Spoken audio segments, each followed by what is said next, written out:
Hey, what up, what up, what up? Welcome back to Pnoid News. So, I figured, I dropped some content for y'all this morning.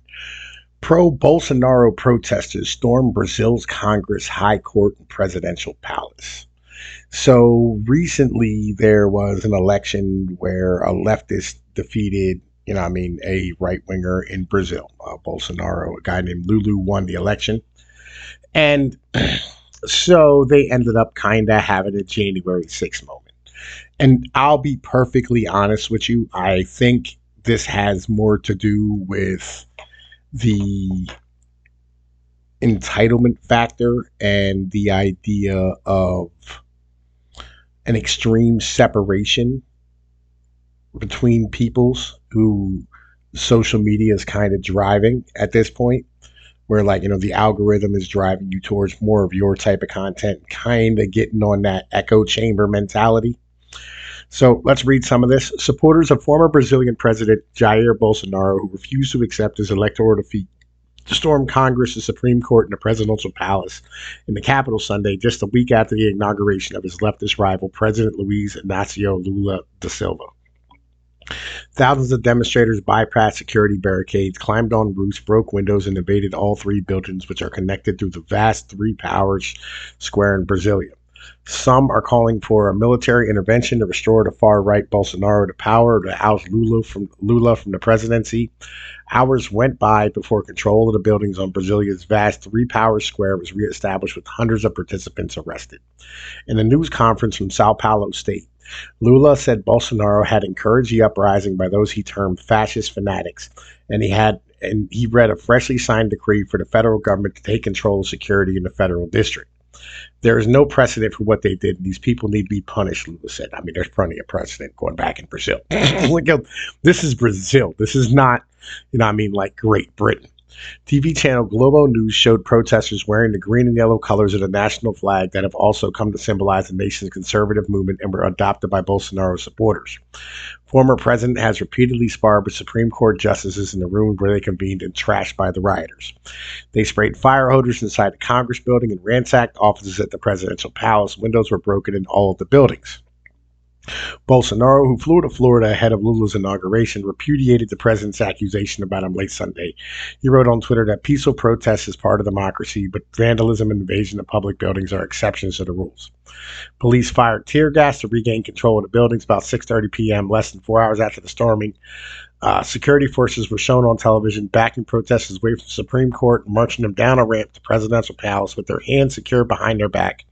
Justice Minister Flavio Dino said in a news conference that roughly 200 people had been arrested and the officers were firing more tear gas to drive lingering protesters from the area. But with the damage already done, many in Brazil were questioning how the police had ignored abundant warnings, were unprepared, or were somehow complicit. Lula said at his news conference that there was incompetence or bad faith on part of the police, and that they had been likewise complacent when Bolsonaro supporters rioted in the capital weeks ago. He promised those officers would be punished and expelled from the corps. All right, so let me keep this 100% honest here. All right,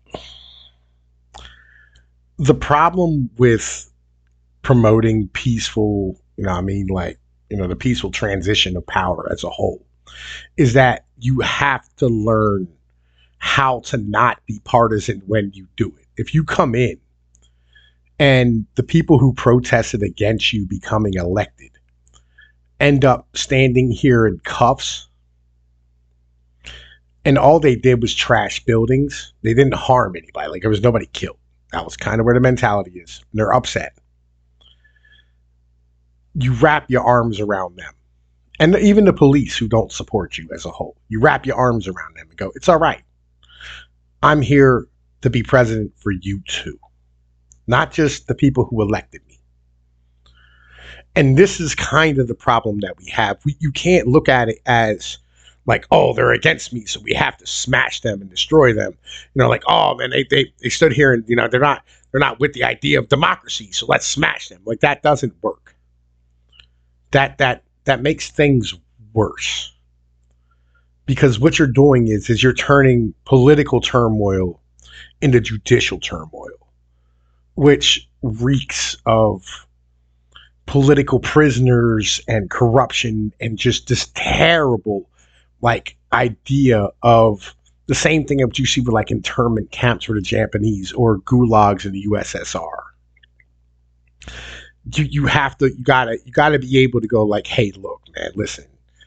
I know some of my people aren't happy about this. I know that, but the thing is, these are my people, though, right? This is my citizens. These are people who are part of my country, and you have to love them all. This is what we're missing at the moment. At the end of the day, right? You know, this kind of is what it is. Hey, look, I'm Tom Pease with Pnoid News, man. Please, if you enjoy this content, like, share, and subscribe. Join the Patreon. Support the channel because YouTube refuses to monetize me. You know what I mean? And, I'm going to keep working, trying to bring y'all, the best news possible.